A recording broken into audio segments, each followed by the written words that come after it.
जब अभी सीआईडी की जांच चल रही है तो हमें पता चल रहा है कि डॉक्टर अजीता भट्टाचार्य, डॉक्टर जमाल अहमद और डॉक्टर अनीमा हंसा ने अभी अपना जो त्यागपत्र है राज्यपाल को सौंप दिया और राज्यपाल ने इसे स्वीकार भी कर लिया।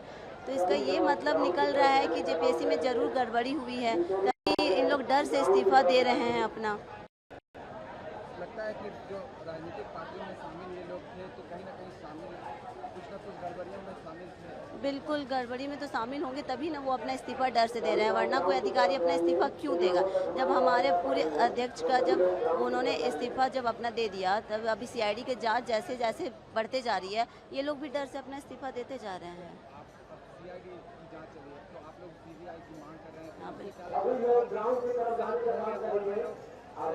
जैसे अभी सीआईडी की जांच चल रही है तो ये छोटे छोटे मछली निकल के आ रहे हैं, सीबीआई जांच होगी तो इनकी जो बड़ी मछली है वो निकल के आएगी। तो इसलिए हमें सीबीआई जांच चाहिए, क्या है कि ये छोटे छोटे मछली हैं, इनसे कुछ नहीं होने वाला। सीआईडी जांच होगी, ये लोग इस्तीफा देंगे, फिर बंद हो जाएगा सब कुछ। और सीबीआई जांच में जो बड़ा इन लोगों का जो मछली है वो पकड़ाएगा। तो इसलिए हमें तो सिस्टम के खिलाफ ना लड़ रहे हैं हम, तो हमें सिस्टम सुधारना है, इसलिए हमें सीबीआई जांच चाहिए ही चाहिए।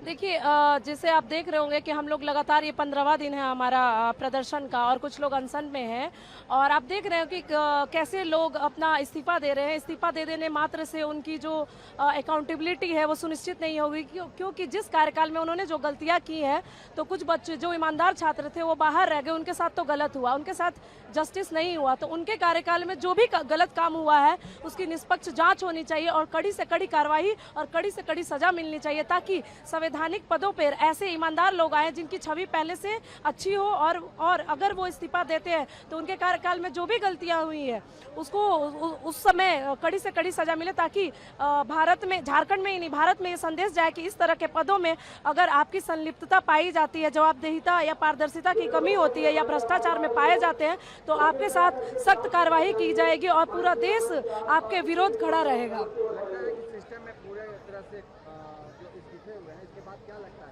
देखिए, अभी अब ऑब्वियसली ऐसा लग रहा है, क्योंकि देखिए अचानक से प्रदर्शन का जब इस तरह से रुख हो रहा है तो आप देख रहे हैं कि कुछ लोग इस्तीफा दे रहे हैं। तो आप देखिए, ये तो जांच का विषय है, जब जांच जैसे जैसे होगा, क्योंकि जब तक जांच नहीं हो जाता तब तक हम बोल नहीं सकते कौन कौन लोग इसमें, और भी ऐसे लोग होंगे जो शामिल होंगे। धीरे धीरे पर्दाफाश होगा, हमें लगता है कि हमें न्याय मिल पाएगा। सर, हमारी जो रिफॉर्म से संबंधित मांगे थी वो केवल मांगी गई है। जो हमारा प्रमुख मांग है जेएसएससी सीजीएल रद्द होना चाहिए, सीबीआई जांच होना चाहिए। ये पूरे विद्यार्थियों में सबसे ज्यादा विद्यार्थियों का मांग यही है सर।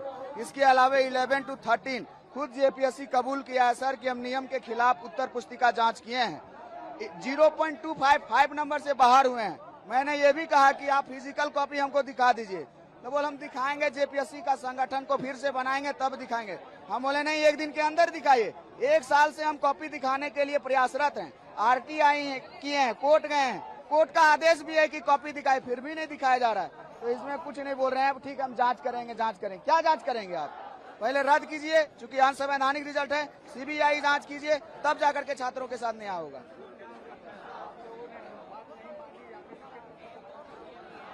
देखिए, कुछ बातों पर सहमति व्यक्त हुई है, मानी गई है जो रिफॉर्म से संबंधित, जैसे कट ऑफ जारी होगा, कैलेंडर फॉलो होगा, लेकिन केवल आश्वासन मिला है।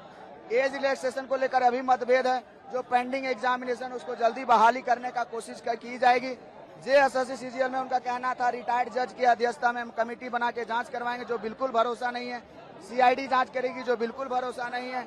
ईडी का बात उन्होंने किया सर, तो ईडी का हम स्वागत करते हैं, लेकिन केवल ईडी नहीं, सीबीआई के साथ ईडी उससे पहले रद्द होना चाहिए, उससे पहले रद्द होना चाहिए।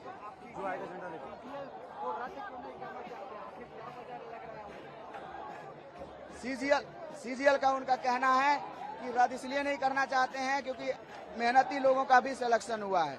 तो फिर मेहनती लोग नेपाल में मेहनत करने के लिए गए थे, नियामतपुर में मेहनत करने गए थे, मंत्री रेसिडेंसी रांची में मेहनत कर रहे थे, हजारीबाग में मेहनत कर रहे थे। केवल और केवल सर 1 दिन के ज्ञान की प्राप्ति के आधार पर सीजीएल में सिलेक्शन हुआ।